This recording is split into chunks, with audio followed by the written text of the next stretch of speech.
আসসালামু আলাইকুম। আজকের এই আয়োজনটা হলো রাতে আমরা যখন তারাবিহে দাঁড়াবো তখন যে আয়াতগুলো শুনব সেগুলোর গভীরে একটু ডুব দেওয়া। উদ্দেশ্য কিন্তু খুবই সহজ, যেন আমরা আয়াতগুলোর বার্তাটা বুঝতে পারি আর আমাদের সালাতের মুহূর্তগুলো আরও বেশি অর্থবহ হয়ে ওঠে। আমাদের আলোচনার ভিত্তি হল তারাবির তেলাওয়াতের এই তালিকাটা। তো চলুন এই তালিকা ধরেই আমরা এগোব আর জেনে নেব প্রত্যেকটা সূরার মূল বার্তা আসলে কি।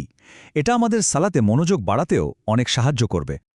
তো প্রশ্ন হল, যখন আমরা সালাতে দাঁড়াবো তখন ঠিক কোন ঐশী কাহিনী আর কি নির্দেশনা আমাদের কানে আসবে? চলুন এই সফরের শুরুতেই জেনে নিই কোরআনের কোন অধ্যায়গুলো থেকে আমাদের জন্য পথ নির্দেশনা আসছে। আমাদের আজকের তেলাওয়াতের সফরটা শুরু হচ্ছে সূরা আল মাইদা দিয়ে। এর মানে হল খাবার টেবিল। এটা কোরআনের পঞ্চম সূরা, আর আজ এর শেষ অংশটা তেলাওয়াত করা হবে। আর এই অংশে বিশ্বাসীদের জন্য অনেক গুরুত্বপূর্ণ বিধান রয়েছে। তো এই সূরাটা হলো মাদানী সূরা, মানে মদিনায় নাজিল হয়েছে। আর আজ আমরা শুনব এর ৮৩ নম্বর আয়াত থেকে একেবারে ১২০ নম্বর আয়াত পর্যন্ত। এই অংশটার মধ্যে কিন্তু দুটো প্রধান বিষয় আছে। একটা হলো মুমিনদের জন্য ঐশী আইনকানুন, আর অন্যটা হলো নবী ঈসা আলাইহিসসালামের সেই অসাধারণ কাহিনী আর তার বার্তা। এই আয়াতগুলো বলতে পারেন আমাদের প্রতিদিনের জীবনের জন্য একটা গাইড বুকের মতো। এখানে হালাল ও হারামের ব্যাপারে একদম স্পষ্ট নির্দেশনা দেওয়া হয়েছে। আর এটা কিন্তু শুধু ব্যক্তিগত জীবনের জন্য না, বরং একটা সুশৃঙ্খল আর ন্যায়ভিত্তিক সমাজ গড়তেও সাহায্য করে। এরপর আমরা শুনব আল্লাহর একজন অত্যন্ত সম্মানিত নবী ঈসা আলাইহিসসালামের কাহিনী। কুরআন যে কত সুন্দরভাবে তার অলৌকিক জন্ম, তার মোজেজা আর এক আল্লাহর দিকে তার আহ্বানের বার্তাটা তুলে ধরেছে, তা আমরা এই অংশটাতেই শুনতে পাব। আচ্ছা, এরপর তেলাওয়াত করা হবে সূরা আল আনাম। এই সূরাটা বিশ্বাসের একদম মূল ভিত্তি, মানে কোর ফাউন্ডেশন নিয়ে কথা বলে। চলুন দেখি এর ভেতরে আমাদের জন্য কি বার্তা অপেক্ষা করছে। একটা ইন্টারেস্টিং ব্যাপার হলো, আজকের সালাতে কিন্তু এই পুরো সূরাটাই তেলাওয়াত করা হবে। মক্কায় নাজিল হওয়া এই শক্তিশালী সূরাটার মূল কেন্দ্রবিন্দু হল তৌহিদ, অর্থাৎ আল্লাহর একত্ববাদ এবং ঈমানের সেই ভিত্তি যার উপর আসলে সবকিছু দাঁড়িয়ে আছে। তাওহীদ, এটা তো ইসলামের একেবারে মূল ভিত্তি। সহজ কথায়, আল্লাহ এক এবং অদ্বিতীয়, আর উপাসনা পাওয়ার যোগ্য একমাত্র সত্তা তিনি। আর এই সূরাটা তাওহীদের পক্ষে এমন সব জোরালো যুক্তি তুলে ধরে যা আমাদের চিন্তাকে আসলেই নাড়া দেয়।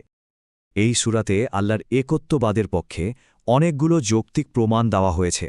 যেমন ধরুন, নবী ইব্রাহিম আলাইহিসসালাম কিভাবে তার চারপাশের সৃষ্টি, ওই যে তারা, চাঁদ, সূর্য, এগুলো দেখে আর পর্যবেক্ষণ করে মূর্তিপূজা ছেড়ে এক আল্লাহর সত্যে পৌঁছেছিলেন, সেই অসাধারণ কাহিনীটি এখানে বলা হয়েছে।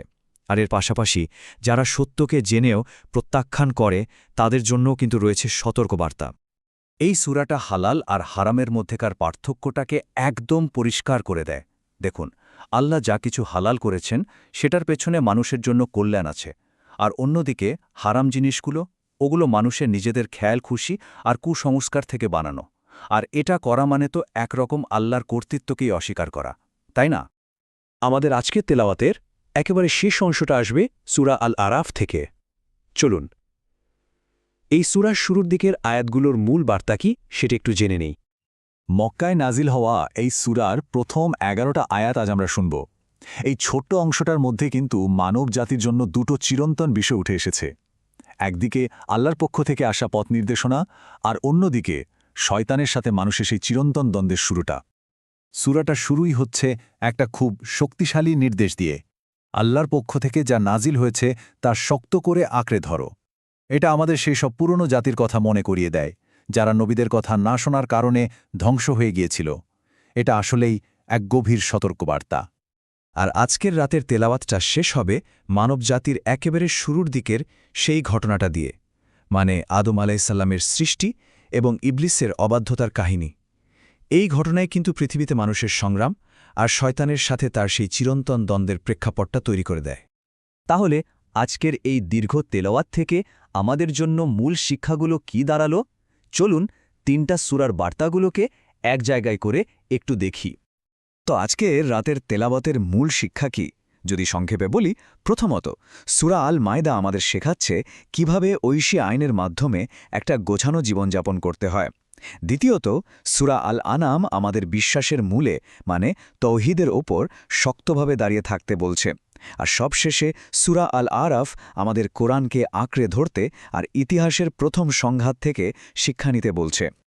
শেষ করার আগে এই প্রশ্নটা আমাদের সবার জন্য। আমরা আজ যা কিছু শুনলাম তা যেন কেবল সালাতের মধ্যেই সীমাবদ্ধ না থাকে, বরং কিভাবে আমাদের প্রতিদিনের জীবনে, আমাদের কাজে, আমাদের চিন্তায় এর প্রতিফলন ঘটাতে পারে। এই চিন্তাটুকু নিয়েই আজকের মতো আলোচনা শেষ করছি।